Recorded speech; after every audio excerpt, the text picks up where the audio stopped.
আনন্দদা, ও আনন্দদা, একটু উঠে দাঁড়াও তো। এমনি সব হয়েই গেছে, শুধু গলার কাজটা একটু বাকি। এ কি আনন্দদা কোথায় গেল? এক্ষুনি তো ছিল, তোমার সঙ্গে কথা বলছিল না? চলে গেছে। চলে গেছে? ভাবলাম সোয়েটারের মাপটা নেব। তুমি একটু ঘুরে দাঁড়াও না।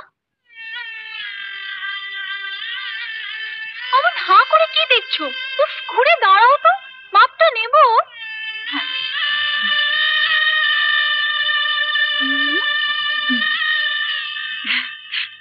ঠিকই আছে। সোয়েটারটা তুই আনন্দের জন্য বানিয়েছিস? হ্যাঁ, গত বছর দেখোনি কেমন একটা রংচটা পেটের কাছে ছেঁড়া সোয়েটার পরে ঘুরছিল? আমি জিজ্ঞেস করতে বললাম, তাহলে আমাকে একটা সোয়েটার বানিয়ে দাও। আমার হচ্ছে যত জ্বালা। তাহলে আমার মাপ নিলি যে? হ্যাঁ, সোয়েটার তো ফোলা ফোলা ঢোলা ঢোলা, ও আনন্দদার গায়ে ঠিক ফিট করবে। গলার কাজটা একটু বাকি আছে, এটা হয়ে গেলে ব্যাস। শোন, বলো দাদা। আনন্দ বিয়ে করতে গেল, তুই জানিস?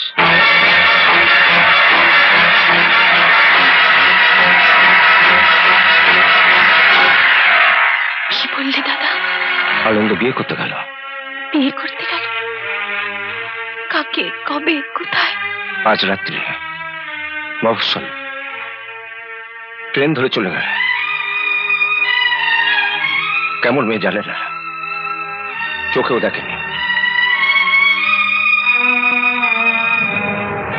অদ্ভুত ছেলে। বোনের বিয়ে টাকা জোগাড় করতে না পেরে হট করে কাশিনাথের কথা রাজি হয়ে গেল, চললো বিয়ে করতে। ওরা ওকে 20,000 টাকা নগদ দেবে বলেছে। আমি যদি একটু সময় পেতে বাড়িটাকে বন্ধক রেখে ছেলেটাকে আমি বেঁধে রাখতে পারতাম। ছেলেটা দুনিয়ার আর কোনো খবর রাখে না। দেখি তো কি কত দেরি হয়ে গেল। তোকে আমি বারবার বলেছিলাম তোর মনের খবরটা ওকে জানাতে, তুই না পারিস আমাকে বলতে পার। তুইও বললি না, আমাকেও বলতে দিলে না। শেষ পর্যন্ত কিসব হয়ে গেল বল। আমি জানি তোর সব স্বপ্ন ভেঙে চুরমার হয়ে গেল। কিসের স্বপ্ন দাদা? আমি তো ঠিক বুঝতে পারলাম না, কি স্বপ্ন? তুই আমাকে লুকোচ্ছিস কেন? আমি তো জানি। আমি কি জানি না তুই ওকে বিয়ে করে সারা জীবন স্বপ্ন দেখছিস, ও বাড়ির বউ হওয়ার স্বপ্ন দেখছিস? আমি কি জানি না? তুই কিছু ভাবিস না। তোকে আমি খুব ভালো ছেলের সঙ্গে বিয়ে দেবো, রাজপুত্রের সঙ্গে বিয়ে দেবো। না দাদা, আমাকে তুমি বিয়ে করতে বলো না। আমি বিয়ে করতে পারবো না দাদা। তুমি যদি একা থাকতে পারো, আমি কেন একা থাকতে পারবো না? আমাকে তুমি বিয়ে করতে বলো না দাদা। তুই কি বলছিস? সারা জীবন একা থাকবে একটা মেয়ে হয়? কেন দাদা, তুমি আমাকে একটু থাকতে দেবে না? দুবেলা দুমুঠো খেতে দিতে পারবে না? দাদা, আমাকে তুমি তাড়িয়ে দিও না দাদা। আমি ওকে সারা জীবনের মতো আমার সব কিছু মেনেছি।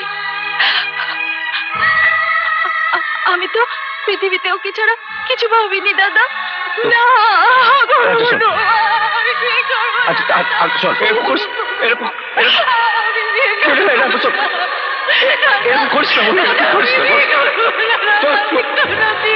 করবো না।